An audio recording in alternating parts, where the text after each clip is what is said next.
Right, so moving on to the middle ear, which transmits the sound from the outer ear to the inner ear.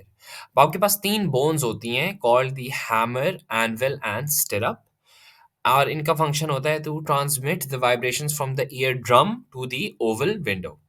Then you have the eustachian tube, which acts as a connection between the ear and the rearmost part of the palate, मतलब सबसे पीछे वाला हिस्सा palate का, and opens when something is being swallowed to equalize the pressure between the environment and the inner ear.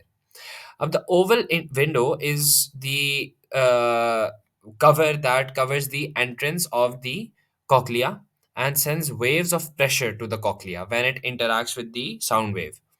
When vibrations reach the oval window, passing through the three bones of the middle ear. ठीक है ना?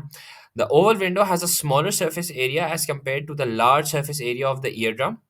और क्योंकि ear drum का surface area large होता है, और एक लार्ज सरफेस एरिया से जो वाइब्रेशंस हैं वो स्मॉलर सरफेस एरिया पे ट्रांसफर हो रही होती हैं, तो उन वाइब्रेशंस का प्रेशर इंक्रीज हो जाता है. Then you have the round window, which vibrates in response to the vibrations entering the inner ear, but in opposite phase.